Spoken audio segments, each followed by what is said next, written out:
ఒడిశాలోని పూరి జగన్నాథ దేవాలయంలో ప్రతి 12 సంవత్సరాలకు ఒకసారి జరిగే నవకళేబర మహోత్సవం ప్రపంచంలోనే అత్యంత అరుదైన దైవ సంప్రదాయంగా భావిస్తారు. వేల ఏళ్లుగా కొనసాగుతున్న ఈ ఆచారం ప్రకారం జగన్నాథ స్వామి, బలభద్రుడు, సుభద్రమ్మ విగ్రహాలను పూర్తిగా కొత్తగా తయారు చేస్తారు. పురాణాల ప్రకారం శ్రీకృష్ణ పరమాత్మ తన అవతార పరిసమాప్తి అనంతరం ఆయన దివ్యతత్వం జగన్నాథ స్వామిగా స్థిరపడిందని విశ్వాసం. అందుకే దేవుడు కూడా కాలానుగుణంగా శరీరం మార్చుకుంటాడనే భావనతో ఈ సంప్రదాయం ప్రారంభమైందని చెప్తారు. ప్రత్యేకంగా ఎంపిక చేసిన దారు వృక్షాలతో వేద మంత్రాల మధ్య కొత్త విగ్రహాలు చెక్కబడతాయి. అసలు అద్భుతం బ్రహ్మ పదార్థం మార్పిడి.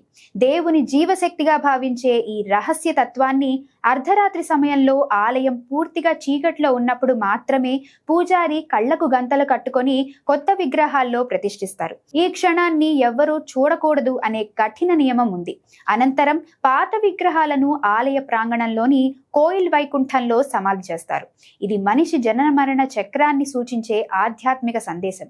శరీరం మారిన దైవశక్తి నిత్యమనే సనాతన సత్యాన్ని ప్రతి నవకళేబర ఉత్సవం భక్తులకు గుర్తు చేస్తూనే ఉంటుంది.